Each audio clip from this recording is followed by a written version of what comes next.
Welcome to the Keeping It Positive podcast, presented by the Positive Inception, helping people become more positive and trying to make the world a better place, one episode at a time. And now here's your host, Ryan Benoit. Hey everyone, thank you so much for tuning in to another episode of Keeping It Positive. This is episode number 26, and this is a special one. We had two special guests on. And I wanted to say I'm sorry that we didn't post an episode last week. The guests that I had, it never really worked out. Hopefully, we'll be able to get them on the podcast at a later date. But um, but I'm super excited that we were able to do this one. We had Jeff and Scotty from Ontario Mud Rescue. And I guess we had two guests, so it kind of adds up in a way. It's it was super super fun to be able to chat with them, and when I see them when they come to the store or when I see them out and about, they're just two guys that are so uplifting. They joke around all the time. This one was a little bit more serious, but it was so much fun. They're so uplifting, and they're just two guys with tremendous hearts that just are so selfless, and they put everyone ahead of themselves, and I think that's why they're so good at what they do, training and to uh, being able to make mine rescue, Ontario Mine Rescue, run the way it is. They're two big components to that organization. And I also want to say, sorry, my voice is not the best this week. I'm a little bit sick, but I'm powering it through it. So please bear with me. But even though my voice is not the best, the this episode is pure quality, pure gold, because the guests who are participating, Jeff and Scotty, they are two human beings with platinum hearts of gold, and I'm just grateful to know them and being able to have a friendship with them and getting to know them and their family is nothing short of extraordinary. And this episode, we kind of dive into what is Ontario Mine Rescue, what they do for training, all the competitions, locally, provincially, and internationally. We talk about their experience, how everything came about, how they ended up with mine rescue, and so on and so forth. So, without further ado, I really hope you guys enjoy episode number 26. I really enjoyed spending an hour and a bit with these two guys. Like I said, they're some of them. They're extremely special human beings, and I can't thank them enough for their time. So, without further ado, episode number 26. All right, boys, I think we're recording.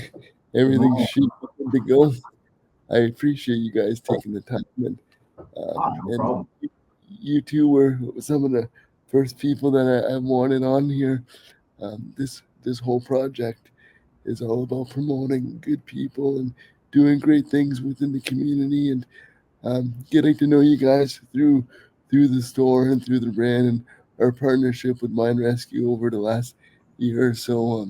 You two are some of the people that I got to know and that I look up to a tremendous amount. So thank you, Jeff and Scott, for having me and for sorry for being on here. And I always get so nervous starting these things. I don't know why, because we're just buddies talking, and Yeah, that's but it. I'm just so excited to be able to spend an hour with you guys and chat it up about mine rescue and your life in general. I think it's going to be awesome. Yeah, absolutely. Absolutely. And that's right back at you, Ryan. Like, I mean, some of the work you've done across the community is very admirable. So happy we got the chance to sit down, shoot the breeze a little bit, and go through some of the questions. Yeah, it's going to be so much fun. I mean, maybe just to kind of start, like, um, maybe just to talk a little bit about yourselves, and well, yeah, we'll get into that. Sure, sure. Yeah. Um, Jeff, do you want to start? Or you want me to start? Oh, you go ahead, buddy. Okay, so my name is Scotty Gillett. Not originally from Sudbury. Originally from a beautiful little community called Kirkland Lake, Ontario. So grew up there and came to school here in Sudbury. Went to Laurentian. Definitely didn't find my way into the career path that I had chosen getting out of school, and ended up finding my way into mining. So was mining in Kirkland Lake for a little while. As soon as I started mining, got into the mine rescue side of things, found a love for it immediately and a true passion for that. And then as soon as that started up, I was on the hunt to become a mine rescue officer. So applied a couple different times, and then 2018 I was successful and lucky enough to get hired and relocated myself and my family here to Sudbury. Oh, that's awesome. It's cool. Like I think it's a really good like lesson for people too. Like even though you didn't get on the first time, you kept trying and you kept trying. And if you want to do something in life and you're really passionate about something, that not to give up, right, and keep going. And if you don't stop and you keep trying and you're resilient, anything can be really possible if you put your mind to it. So always happy to be a nuisance, and this time it paid off. 100%. So I'm Farquharson. I'm from Sudbury, Ontario. I got into the mining industry early on after high school, mostly in the trades, working as a pipe fitter. From there, I transitioned to the production side of things and joined the Ontario Mine Rescue Program. So as a volunteer for both KGHM and Valet in Sudbury, I had the opportunity to go through the program, participate in competitions and so forth. And just like Scotty, a true passion for the program, have that desire to help out when needed. And it's been great. Became a mine rescue officer in 2017. So been at it for just over 8 years with the program as an officer, and time sure flies when you're having fun. I'll say that. And I feel like it is such a fun environment.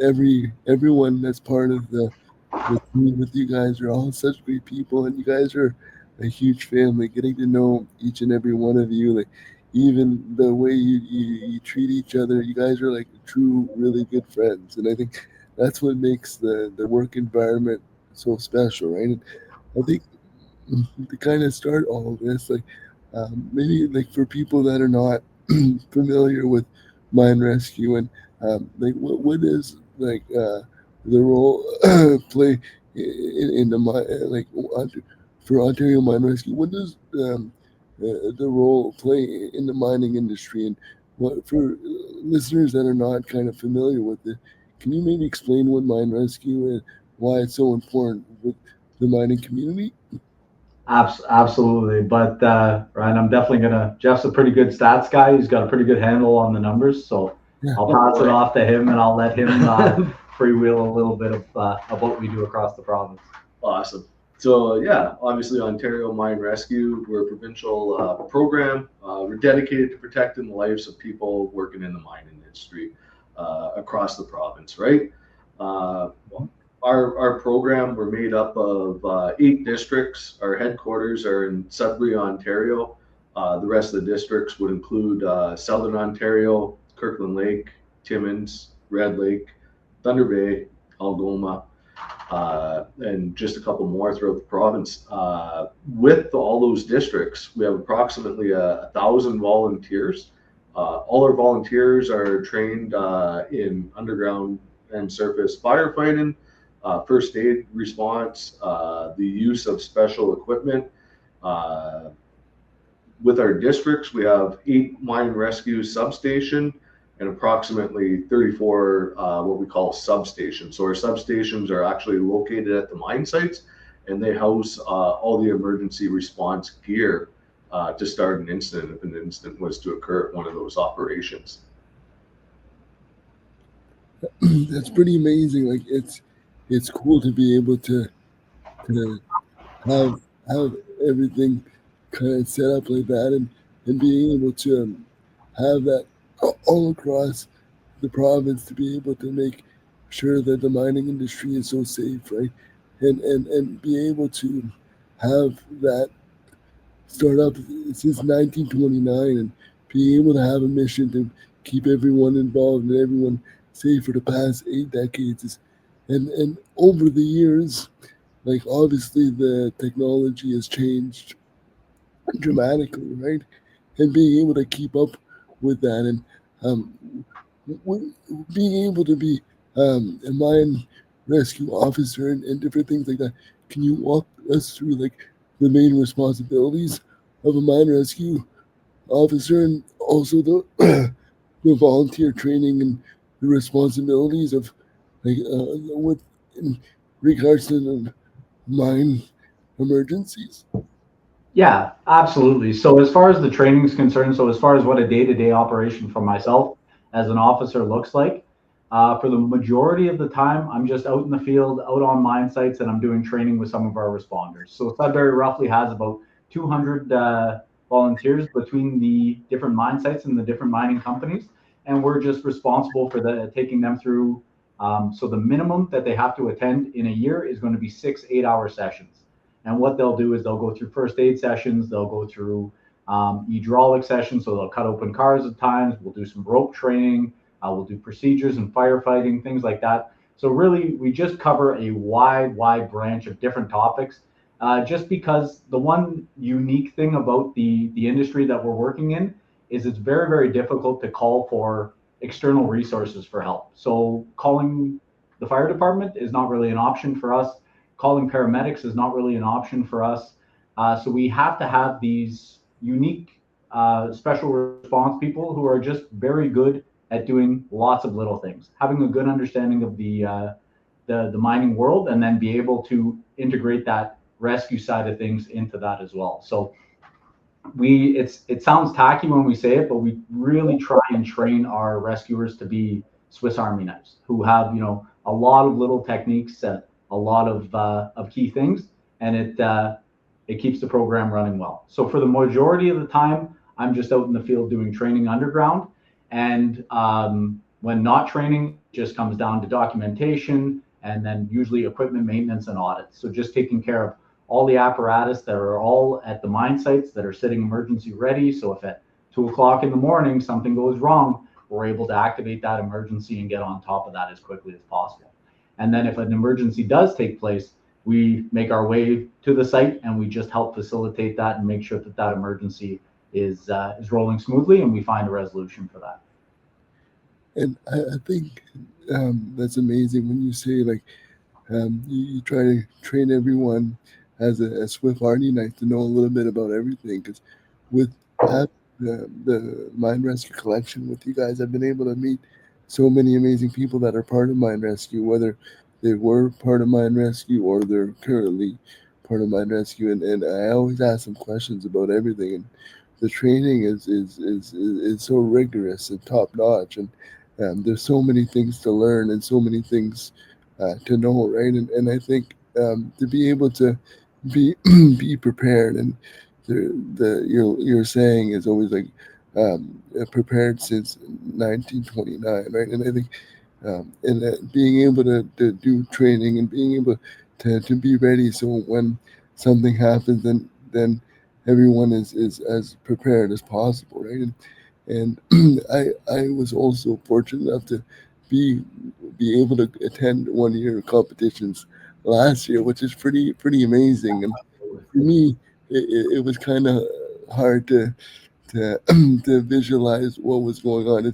It's hard as an outsider to know what's going on, but everyone knew their roles, and every team was so prepared, and every team is so close when it comes to points. And I wanted to kind of talk a little bit about that too, setting up a competition and knowing so many people that's part of it. They take so much pride in being part of this organization. I think there's not like not a lot of organizations like that take so much pride in being part of Mine Rescue, which is super special. Absolutely. Like when it comes down to the competitions, I think the competitions are like one of our main pillars of our program. The people that we end up leaning on in our heaviest emergencies or toughest emergencies are some of those competition members, just because of the amount of effort and passion that they put into the program. We see that pay off in the competitions, but then as a benefit to us, we see that pay off in emergencies as well. So we see them train to that next level, and they become fundamental parts of our response. So that competition, it takes some hours, it takes some time, it takes some planning. So our district level competitions, we normally hold those inside arenas across the province, and that takes a little bit of orchestrating, because what we'll end up doing is the exact same competition that we run here in Sudbury. We're going to run the same competition in Wawa, the same competition in Thunder Bay, and that's all going on at the exact same time, so that nobody has an unfair advantage, and they all run through the exact same problem. So lots of fun, usually a little banquet at the end, have a nice dinner, have a few drinks. It works out pretty well, and we announce the winners, and usually there's one team leaving there very, very happy. So it's a great experience. I was a competition member when I joined as a volunteer, and it definitely brings a lot of passion involved with it. And you got for that, Jeffrey? Absolutely. So what I'll add to that is, as much as it is a competition, obviously there's going to be a winner, someone at the district level that's going to move on to compete at the provincial level. It's also a standardized evaluation, right? So it's a very useful tool to identify any gaps that we may have, or room for improvement within the program, right? So at the district level, if you have 30 teams going through the same scenario like Scotty touched on, and 30 teams have the same area for improvement, when we go to our standardized refresher training, we can identify those gaps and zone into them and improve it to get everyone on the same page and truck forward in that manner. So not just to add to that just a little bit. So not only is it a blast and is it fun, but it kind of ends up being a bit of a report card for ourselves as well. Just as far as the training that we're doing, if we see that we're really missing the gap on the way that a first aid was handled, or the way that a tool was used, or some of the firefighting techniques, if we see that maybe wasn't done to what our expectations were, it might be something for us to immediately address and get figured out. And I think when you talk about the banquet and different things like that, I was able to be part of it, and I did some products with Lac des Îles a few years ago, and they invited me to the gala. But just to see the camaraderie of the team and how they all bond together. But you said there's obviously winners, but I think everyone is a winner when it comes to mine rescue, because you're able to help people, right? And you're able to gain knowledgeable skills every single year to be able to help people within your mine, within your community, right? And I think there's no loser, so to say, because everyone gets to learn so much and have a valuable skill and be part of such an amazing organization. But I forgot, I kind of asked, but what made you guys want to be part of mine rescue, and maybe what's your favorite part of the job so far? So for myself, favorite part of the job is easy for me. It's the people. It's the people that make up the program, our volunteers, our leadership that we have at Ontario Mine Rescue, our fellow officers, myself, a provincial technician now. I spend some time traveling the province, and I get to meet volunteers from other districts and work with those people. So hands down, it's the people for myself is my favorite part. Jeff's absolutely hit the nail on the head. That's the bones of our organization, and if it wasn't for the people, it'd be a lot harder to get up in the morning and get to work. And yeah, I think that's so true, right? And it's important to work with the right type of people. I think you're a product of your own environment, right? And you have to be surrounded by great people to do great things. And I think when you think about it, you can't do everything on your own. You need a good people to come together as a group, right? And it's the same kind of thing with with everyone. Every mine that has a team too. You can't do something special just with one individual. It needs every single part of that every single person part of that team, everyone has their own skills and their own abilities and bring forward to the team to make the team really something great, right? And for me, when I when I was able to meet all the guys and create the clothing line with you and create, and I did a lot of research on Ontario Mine Rescue and different things like that. But it's not just Ontario Mine Rescue; it's globally, which is pretty amazing. And I think, like I wanted to kind of ask, like Ontario Mine Rescue has influence in training programs worldwide. Like, can you share some examples of working with mine rescue organizations in other countries too? Yeah, absolutely. So we definitely can share a little bit there. Fortunately for Jeff and I both, when we first started with the organization, we were working in a different department. That department has dissolved, and it's been absorbed with the rest of the program. But Jeff and I, at the time, were doing a fair bit of traveling around and getting to see some different parts of Canada and do some mine rescue training around there. Primarily, what I was up to is I was out in Newfoundland, and we were working with Voisey's Bay, and we were trying to set up a mine rescue program out there. So how things were working is they were doing a surface mining operation, which was a successful surface operation for many years, that they decided to start some underground mining as well. So in order for them to activate that program, they had to have a mine rescue plan put in place. So myself and a few others, Jeff included, we made our way out there and we started doing some training there. So that was an amazing time, getting to train out in Newfoundland, getting to see some different sites, and definitely had some unbelievable seafood. But some of the other things that we end up doing, so currently we do have a few staff right now who are in Switzerland. Is it Switzerland? Austria, my goodness, I'm screwing things up. Okay, so they are in Austria at might be in Switzerland right now. International Mine Rescue Body. And then, so how that works is that every 2 years, there's an international mine rescue body where we'll just have representatives from around the world, from South Africa, from Zambia, from Russia, from Poland, and they'll just all meet and have conversations about key topics and things that are going on in the mine rescue world. And then, so flip that, every second year in between, there's going to be an international mine rescue competition. So those competitions are unbelievable, just because you see that camaraderie that we talked about. You just get to see that on a global level. So you get to see teams from all over the world, and you get to see different cultures, different languages, different thought processes. It really is so unique, one, to compete in, but then also to be able to be a spectator for that. It's really fun and really cool to watch just how the same teams from all across the world, who just grew up very different ways, can still solve the same problem and still figure it out at the end of the day. Like, I find that so interesting to be able to have different countries compete against one another. And but when you think about it, like, because different places in the world have different safety standards and stuff like that, how does all that work? And like the language barriers and different things, is that challenging? So translators are available to the teams, right? And technical support.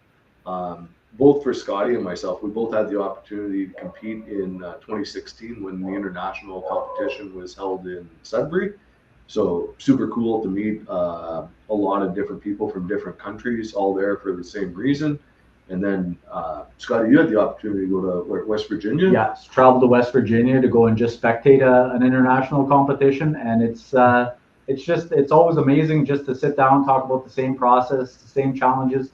We're all going through the same battle when it comes down to it, as far as the firefighting, the first aid. We're all dealing with the same things. It's just really nice to sit down, and how our environments can be so different, whether that's coming from a coal mining background or dealing with some of the folks from Australia and some of the things that they might be considering. It's one of the best parts of the job, is actually getting to mingle and have those conversations. And sometimes there's been situations where the language has been broken, we haven't been able to communicate, but at the end of the day, you still know what that person's up to. You still know that they're going in and they're trying to do their best and trying to fight that fire and trying to do good first aid and trying to get that person home safe and sound. And it's just that general movement towards the same goal, it's a humbling experience. I know for myself, I recently, well, last year for the international competition, I had the opportunity to attend in Colombia. So just the whole different culture and the food and all that was super cool to take part in as well. And when you like, because it obviously is international, is there do you notice any like different techniques or different equipments that are used like with different in other countries that kind of stood out to you? For sure. So some of the procedures are going to be different based on the methods of mining, right? A lot of the equipment that we use here in Canada and within the Ontario Mine Rescue Program can be similar or the same on par with equipment that I have seen in other competitions as well. Well, so it's good to be able to make it as equal playing field as possible. And when you think about like on a global scale, in with your division, Ontario Mine Rescue, like do you think that like what role do you think the Ontario Mine Rescue will play in shaping like the global mine rescue practices? I would say definitely in the global aspect, it's just always being part of that conversation. I think it's so important to have an open door when it comes to these things, to not try and keep things confidential, to try and share some of the incidents that we've gone through, or as much as we can share about it, to go through some of the equipment that we're trying and we're working through, and seeing how it's going to work best for us in certain situations, and just bouncing those ideas around.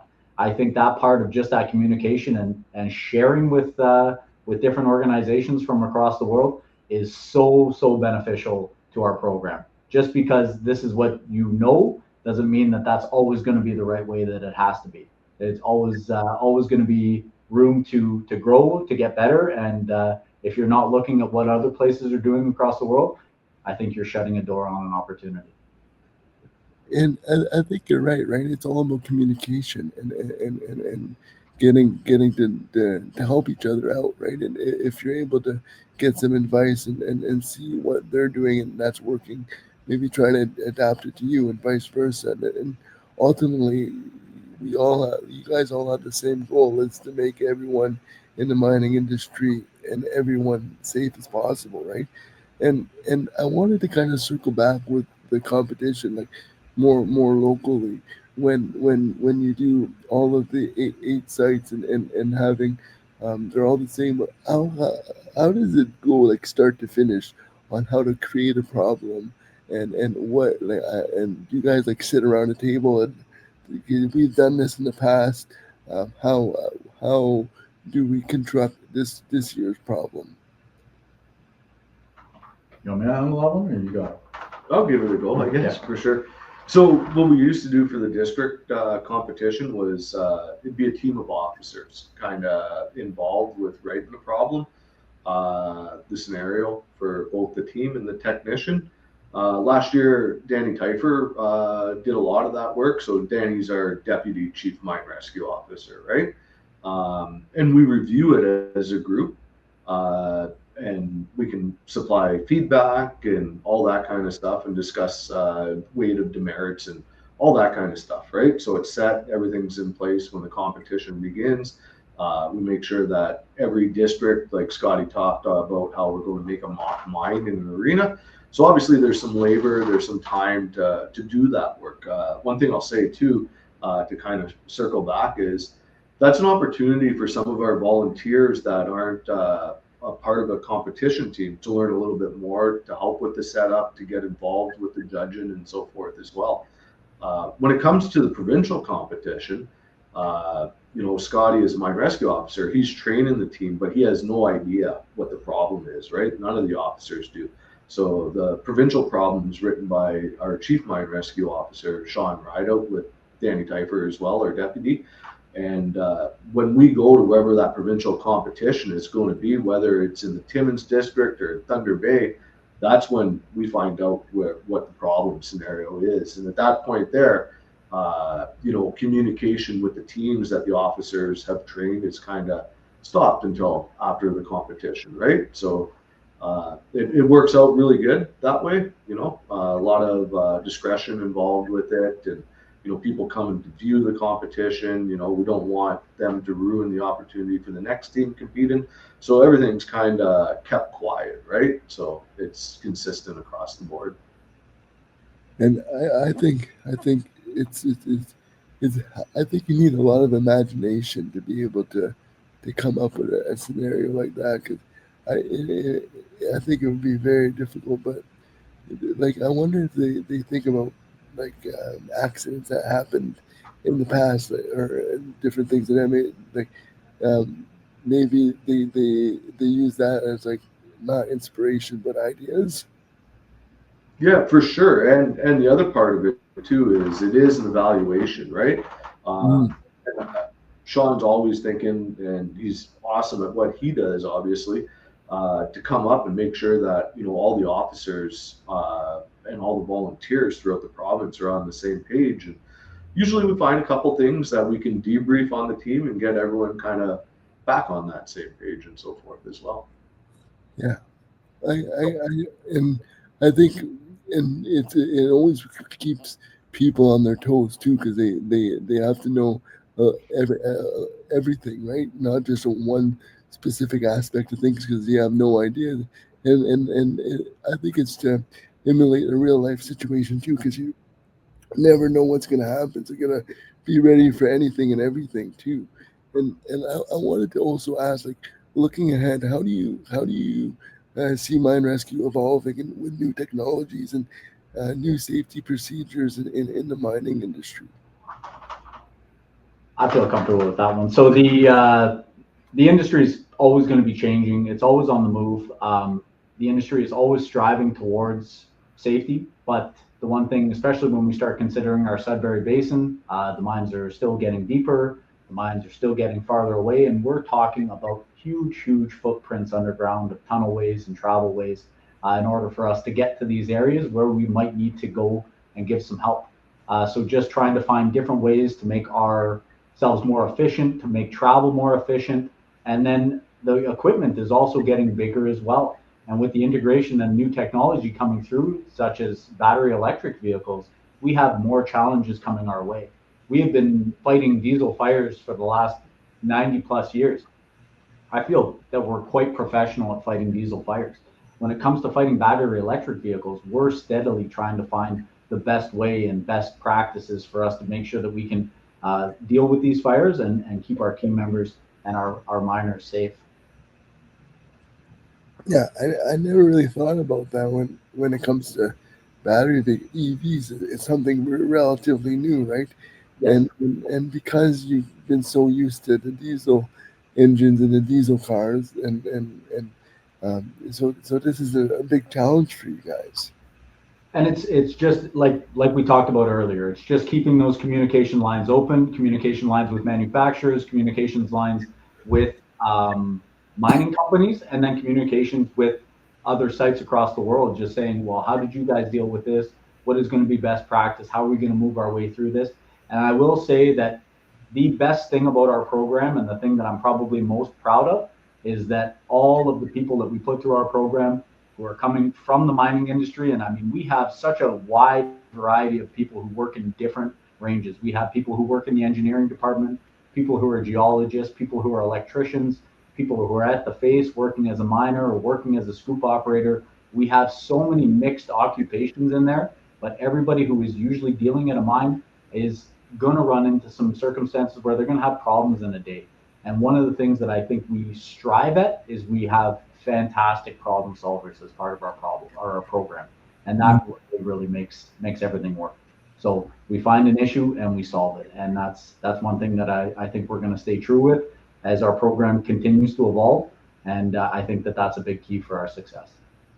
And I think that's what it's all about, right? Like, trying to find solutions and not problems, and trying to make everything easier for everyone, and everything safer for everyone too. And I know you touched about the amazing people, and there's so many amazing people, that good problem solvers and good people, and people from all ranges of the mining industry, electricians, and miners and every aspect of the mining industry. But if someone listening and they would want to be part of the mine rescue and they work in the mining industry, what would be the best way to kind of go about trying to join a team? Absolutely. So if you ever want to track us down, we do.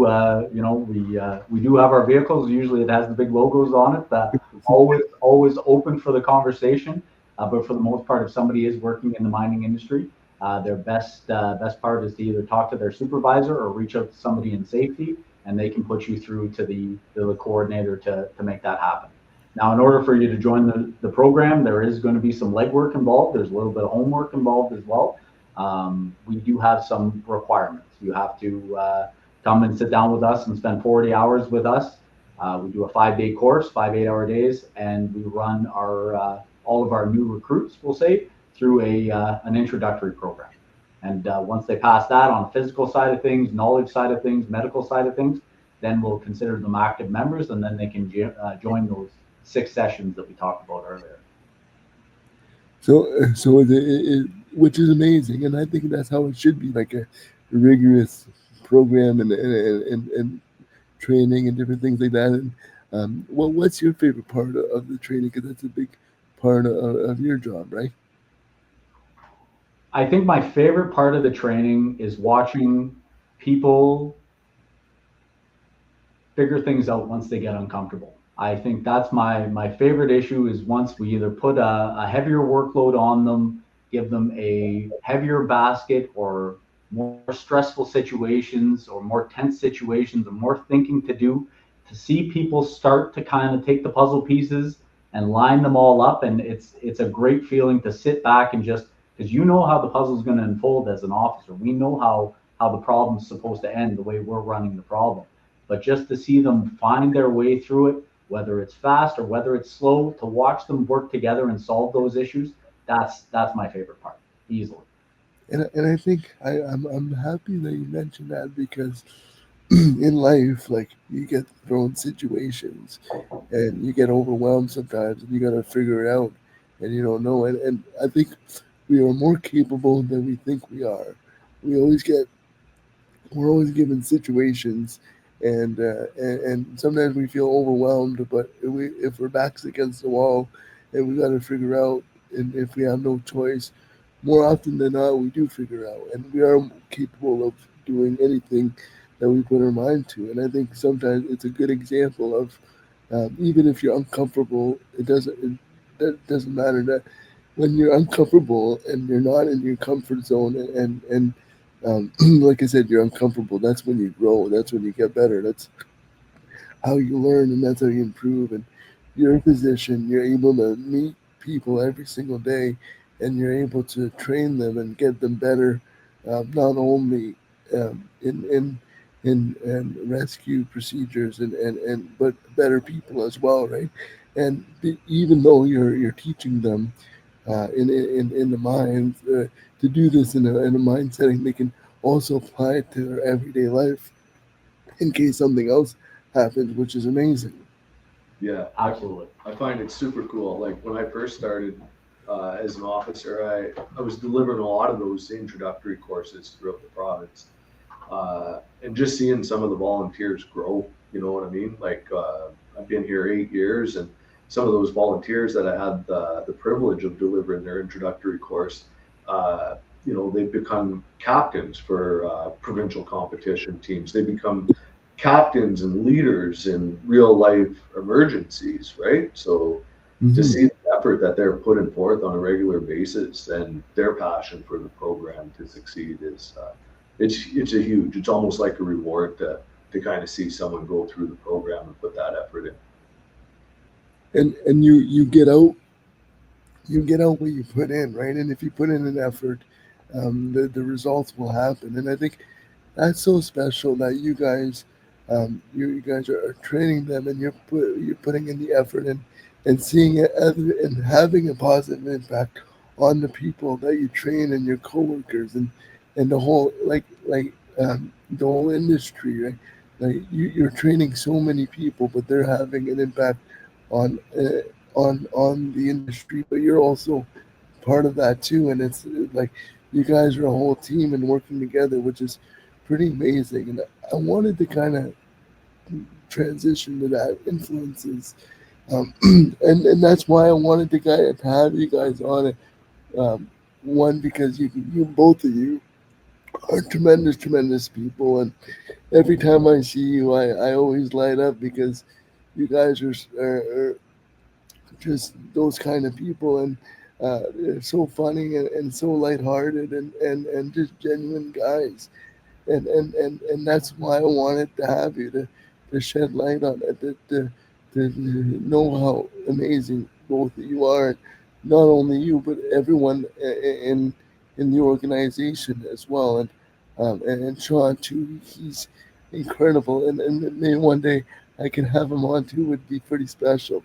But I wanted to because of the positive impact you guys have, not only on the mine rescue or the industry, but in everyday life. I wanted to ask both of you, like about, a little bit about more about yourself, like kind of the what has made you kind of the person you are today, and I think that's really important because not a lot of people are like you guys.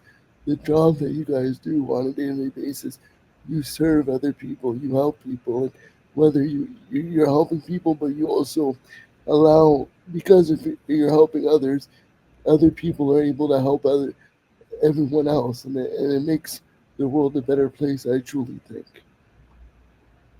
That's a that's a tough question. That's a tough question. But if I could shoot my shot at it, I would say like definitely some of the people who have like in my upbringing, I owe so much to my mom and my dad and my siblings. I mean, they put an awful lot of energy into me. They put an awful lot of patience into me, and I'm very thankful for that. When it comes to like, I ended up getting a balance because I was trying to head into a role more on the education side, and then I ended up finding mining and loving mining.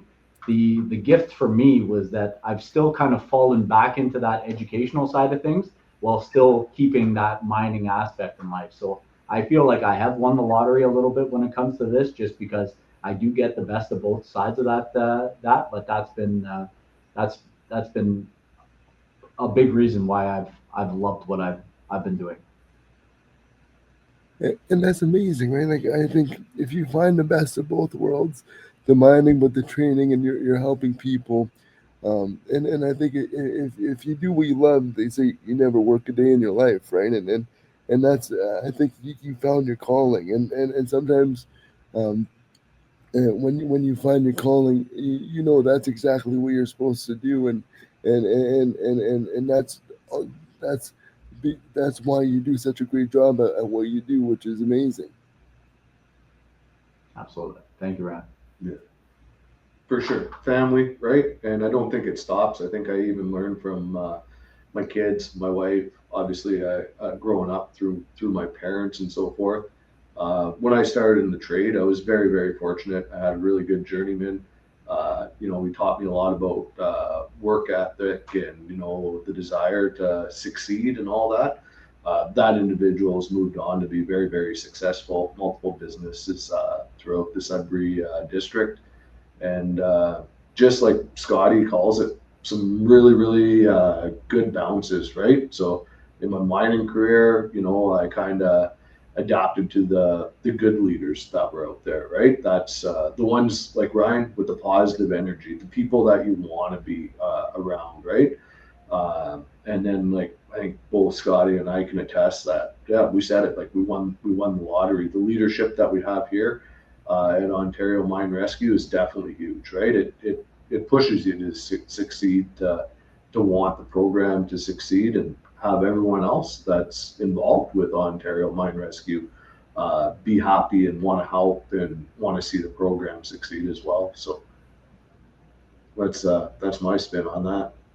And I think I think it's that's what it all is you want everyone to succeed, and I think that's what makes it so special is every single person wants one another to succeed, right? And I kind of mentioned it before, like, and you mentioned it too, Jeff. Is like that positive energy, and when I'm around both of you, and when I see you guys, like your energy is contagious. You're positive, and this is what the podcast called "Keeping Positive," and that's what, and I just want those type of people on here. But I wanted to talk a little bit about because you guys are mine rescue officers and you deal with people on a day-to-day basis. When people see you like that, most of the time you're their first person that they see when it comes to training in the morning, and they come in the room, and you're training them on a day-to-day basis.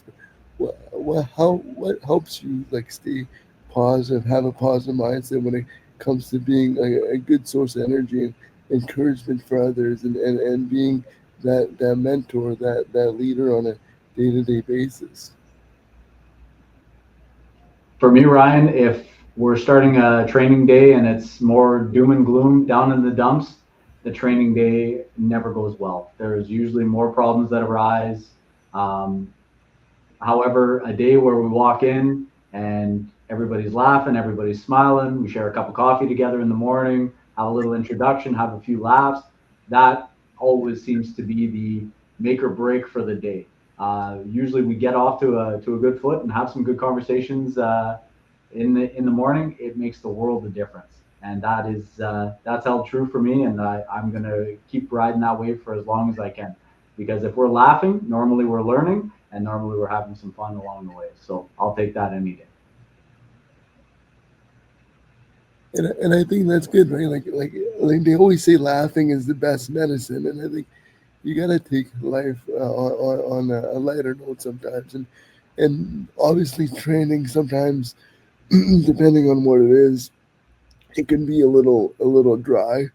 But having you and your personality, and Jeff too, is being able to make it on the lighter side, being able to make it fun, being able to make it enjoyable. Because if you're enjoyable, it doesn't really feel like training, right? And it's all part of it, and you guys have, and next thing you know, the training is already over, which is good, I guess. Yeah, the nice part for us is we try and usually spin things a little bit where at least we're going to give some theory, but then we're going to put that theory into practice right away. So it's much more relatable. When it's hands-on, we try and get it from different avenues where we're going to have the conversation first, try and get that knowledge out there, so we're not, sending our people down as deers in the headlights. And then we allow them to get their hands on things, allow them to try it, allow to succeed, allow to fail, and we patch it together and we figure it out from there. Those Just because we're able to do both sides of that, I think that has a big impact on our connectivity with the people that we train. Oh, for sure. And I think that's what it's all about, being able to enjoy it, right? And there's no point in doing something if you're not enjoying it, and it's all about the process, right? And when it comes to training and learning new skills and learning new abilities, and it's all about it. That's a part of it's not the end goal, it's part of the journey. So if something does happen and you need to be prepared for the end goal, then you guys are prepared, and don't know everything that needs to be done, right? And I think I think I think you guys have the perfect mindset for that, and because of that, people want to be around you, and people probably look forward to your training sessions. Like they probably circle it on the calendar. I know I would, and then Oh, gee. I'm able to go to training with these two guys. It would be the best day ever. I feel. Buckle up, let's go. Right? Some days it's fun. Some days it's not as fun. Yeah. We'll put it that way. It's a lot of respect. It's a team, right? There's a lot of teamwork, so there's a lot of confidence, a lot of respect between everyone involved, and I find that just carries over to when we do get the actual emergency and it's not a training day. We have respect for the volunteers. The volunteers have respect for us, and they're able to carry out, their duties. And we're there to support the operation and the volunteers underground, making sure we have the equipment ready for them and so forth as well. So it's one big team. Oh, Oh, for sure. And I think that's like the whole uh, like not like the whole theme of this talk is like one big team, one respect, one family, right? And I think one of my last questions. I know I'm probably forgetting a bunch because I wrote a bunch down, but um, the one question that I thought of ending would be because I talking to you guys today and talking about your whole position and mine. You can see how passionate you guys are with your job, and it's more than just a job for you guys. It's like you said, it's a family, it's a team, it's something truly special that you guys have built. And it started before you guys, and you guys are a big part of it right now. And I wanted to ask you guys, like, would you maybe give like a piece of advice to someone that's that's trying to chase your dreams, no matter how big it is, no matter how small it is? Because I feel like you guys said like you hit the lottery, and maybe a piece of advice of someone like to trying to reach for their lottery, so to say. Dive in, go for it, roll with the punches, and enjoy the journey. Like that's basically it for me. Keep that work ethic, right? Strive and don't give up, and that's no different, I think, than a training day or an incident that we get to. Obviously, with an incident and training, there's going to be a little bit of a thought process, and same thing with the goal. But sky's the limit. 8 years ago, I didn't think I would land this position, and I went for it, and I've got everything and more out of it. So it's been huge. That's amazing. I think Uh, that's advice. just more on like a simpler side of things, I think attendance and just showing up has such an impact. The days you decide to hit snooze, the days that you don't decide to get up early and get after what you're after, I think those are the days that hurt you. The more you can just keep showing up, and it helps. The opportunities that I've got from different from different days where I just showed up at the right place, right time, those are the ones that have been so advantageous for me. My other piece of advice I would give is just don't shy away from the dirtier jobs or the less jobs. I think that those are the missing pieces. I think that they are the puzzle pieces that put it all together. Because you learn certain things from certain of those jobs that you didn't want to do or don't want to do. Those are the ones that make the big difference at the end of the day. Oh, I love that. I think it's the perfect the perfect way to end it is the I think you're so right. Like showing up and pressing snooze. I press snooze all the time. I'm not a morning person. I have such a hard time, but I usually make it. But I think showing up for yourself, it's so important. And like you said, Jeff, go for it. And I think you don't know if you don't try, right? And I think like the life is at our fingertips. We just gotta reach out and grab it, and you guys are like two examples of that. So I really appreciate you guys taking the time, and I look up to you guys so much, and I have so much respect for you guys, and tremendous people, and I appreciate you very much, and this was awesome. Likewise, Ryan, what you do for us and what you do for the community is huge too.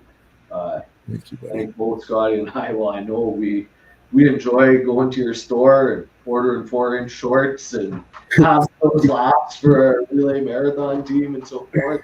Yeah, Uh, it's great. It's a great relationship we have. we gotta show off those legs. You gotta show them off, Ryan. Absolutely. You gotta show them off. You've always taken great care of us. So I mean, the level of respect for one another is fantastic. I love the movement that you're after, and I love the collaborations that we put together. Whether it's the Miners for Cancer, whether it's the clothing line, we've had some really good things together, and I'm looking forward to continuing that. Yeah, we'll continue it for sure. Yeah. All right, boys. Thank you so much. I appreciate Beautiful. it. Beautiful. That was fun. Thanks. Thank you for having us.